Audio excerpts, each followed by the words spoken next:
विद्यार्थी मित्रों नमस्कार। पुराने प्रश्न पत्रों की श्रृंखला में आज पुनः हाजिर हूं भौतिक शास्त्र कक्षा 11वीं 2024 के प्रश्न पत्र को लेकर। इस वीडियो में हम देखेंगे कि पूरे प्रश्न पत्र में कौन कौन से प्रश्न पूछे गए थे तथा ऑब्जेक्टिव जो हैं उनका सॉल्यूशन भी हम देखेंगे। यानी स्टार्ट का जो भाग मिलेगा आपको उसमें ऑब्जेक्टिव का सॉल्यूशन मिलेगा और उसके शेष भाग में पूरा प्रश्न पत्र में कौन कौन से प्रश्न पूछे गए थे। मैं हूं बलवंत भंडारी और आप हैं मेरे चैनल गुरु एंड देव पर। आइए प्रारंभ करते हैं भौतिक शास्त्र जो कक्षा 11वीं 2024 में जो प्रश्न पत्र पूछा गया था उसको हम देखते हैं। देखिए, सही विकल्प में जो पहला प्रश्न था, निम्नलिखित में से कौन सा एसआई पद्धति का मूल मात्रक है। तो मैं पूरे वीडियो को छोटा रखने के लिए डायरेक्ट सही जवाब जो है उसको क्लिक कर रहा हूं। पहले में मीटर सही है आपका, दूसरे में शून्य सही है, तीसरे में भी शून्य है और संवेग परिवर्तन की दर जो है ये बल के बराबर होती है। चौथा है इसमें घटती है। पांचवें में आएगा न्यूटन प्रति मीटर स्क्वायर, न्यूटन प्रति मीटर स्क्वायर। स वाला सही है। अब चलते हैं हम रिक्त स्थान की ओर। रिक्त स्थान में देखिए, पृथ्वी तल से पलायन वेग का मान, तो इसका मान आएगा 11.2 किलोमीटर प्रति सेकंड होता है। गैसों के विसरण दर उनके अणुओं के द्रव्यमान के वर्गमूल व्युत्क्रम होती है। ध्वनि तरंगे ये जो होती है अनुदैर्ध्य तरंगे होती है, अनुदैर्ध्य तरंग होती है।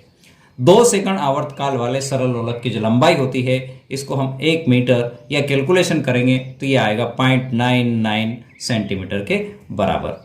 ऊष्मा स्थानांतरण की वह विधि जिसमें माध्यम की आवश्यकता नहीं होती है तो ये कहलाती है विकिरण विधि, इसको हम कहते हैं विकिरण प्रोसेस। बल आघूर्ण कौन सी राशि है, तो ये एक सदिश राशि है, सदिश राशि। अब चलते हैं हम मेजदी कॉलम की ओर। देखिए, मेजदी कॉलम में महत्तम ऊंचाई पर वेग, तो ये हो जाएगा 0। दूसरा है मंदक का मात्रक, तो ये हो जाएगा मीटर प्रति सेकंड। इसको डायरेक्ट उत्तर लिख रहा हूं मैं, आप अपने आंसर को चेक कर लें। सामर्थ्य या शक्ति जूल प्रति सेकंड, जूल प्रति सेकंड ये वाला। घूर्णन गतिज ऊर्जा 1/2 आई ओमेगा स्क्वायर। कोणीय संवेग आई ओमेगा और घर्षण गुणांक हो जाएगा आपका mu s is equal to tan theta. ये हुई आपकी मेजदी कॉलम। अब चलते हैं हम अगले क्वेश्चन की ओर। किसी सदिश ए से एकांक सदिश की जो मान है वो एकांक सदिश लिखना है, तो ये हो जाएगा आपका, ये है एकांक सदिश। फिर तरंग द्वारा किसी भौतिक राशि का स्थानांतरण होता है, तो ये आएगा ऊर्जा, ऊर्जा का स्थानांतरण होता है। सार्वत्रिक गुरुत्वीय नियतांक जी तथा गुरुत्वीय त्वरण जी में संबंध, यानी छोटे जी और बड़े जी में संबंध, तो ये हो जाएगा G is equal to G M upon R square. व्यापक रूप से द्रवों को प्रस्थ तनाव पर ताप बढ़ाने पर क्या प्रभाव पड़ता है, तो ताप बढ़ाने पर प्रस्थ तनाव घटता है। 1 किलोग्राम भार बल न्यूटन बल के बराबर होता है, तो इसका उत्तर होगा 9.8 न्यूटन। 1 किलोग्राम भार 9.8 न्यूटन बल के बराबर होता है। अब चलते हैं सत्यासत्य की ओर। सत्यासत्य में मैं आपको डायरेक्ट बता देता हूं। पहला आपका सत्य है, दूसरा सत्य है और लास्ट वाला सत्य है। बाकी आपके तीसरा और चौथा ये असत्य कथन है। अपने आप मिला लें और कमेंट बॉक्स में जरूर लिखें कि आपको इन ऑब्जेक्टिव में से कितने अंक मिल रहे हैं। अब इस वीडियो के शेष भाग में हम बात करेंगे प्रश्न पत्र में कौन कौन से प्रश्न पूछे गए थे।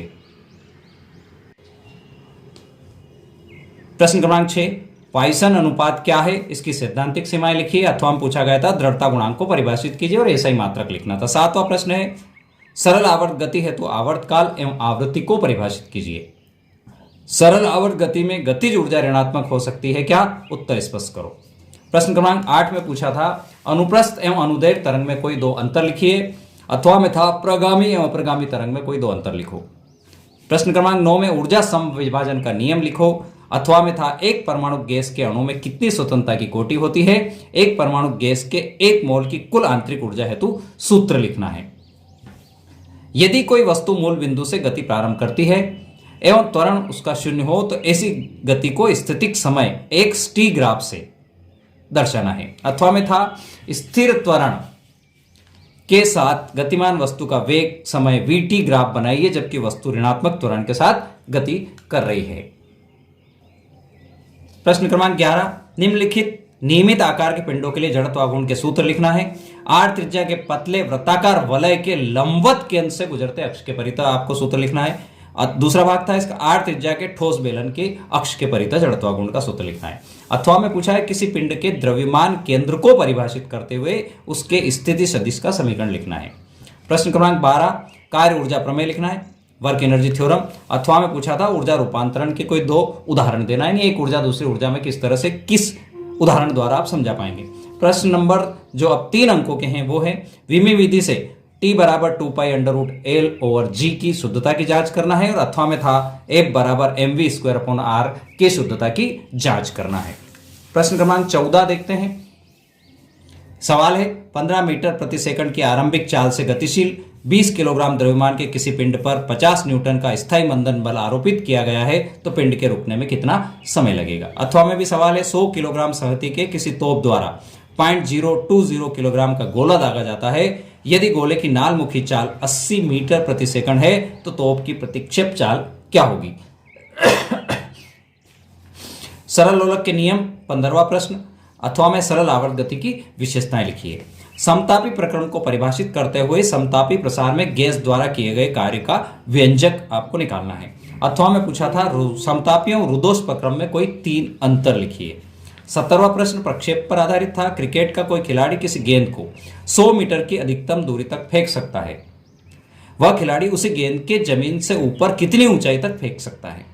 अथवा में है 36 से ऊपर की ओर 30 डिग्री का कोण बनाते हुए क्रिकेट गेंद 28 मीटर प्रति सेकंड की चाल से फेंकी जाती है, तो 2 भागे अधिकतम ऊंचाई की गणना करना है, एच मैक्सिमम निकालना है, और उसी स्तर पर वापस पहुंचने में लगे समय की गणना करना है, यानी टी निकालना है। मित्रों, यदि आप इन सवालों का सॉल्यूशन देखना चाहते हैं तो प्लेलिस्ट कक्षा 11 के उसमें जाइए और वहां पर आपको मेरे वीडियो इनके सवालों के मिल जाएंगे। प्रश्न क्रमांक 18 19 20 की ओर चलते हैं। 18 में पूछा था पृथ्वी तल से ऊपर जाने पर गुरुत्वीय त्वरण जी का मान किस तरह परिवर्तित होगा, आवश्यक सूत्र की गणना, यानी जी डैश छोटा होता जाएगा, कितना होगा वो गणना करना थी। अथवा में था पलायन चाल को परिभाषित करते हुए उसका व्यंजक निकालना था, v√2 वाला। बर्नौली का सिद्धांत लिखिए और बर्नौली समीकरण ज्ञात करना है। अथवा में है सीमांत वेग को परिभाषित करते हुए उसका व्यंजक ज्ञात कीजिए। रेखीय प्रसार गुणांक एवं आयतन प्रसार गुणांक को परिभाषित करते हुए उनमें संबंध स्थापित करना है, यानी गामा = 3 अल्फा, इसमें आपको प्रूव करना है, लेकिन यहाँ परिभाषा भी देना अल्फा और गामा की। अथवा में है न्यूटन का शीतलन नियम सत्यापन निम्न बिंदुओं के आधार पर कीजिए। 4 बातें हैं, 4 नंबर का प्रश्न है। नियम का कथन क्या है, नियम की सीमाएं क्या है, सूत्र क्या है, और शीतलन वक्र यानी ग्राफ जो बनेगा वो क्या है। मित्रों, इसी प्रकार के वीडियो अगर आप देखना चाहते हैं तो चैनल को सब्सक्राइब कर लें और अपने साथियों को जरूर बताएं। वीडियो आपने अंत तक देखा, बहुत बहुत धन्यवाद। ओके, जय जिनेंद्र।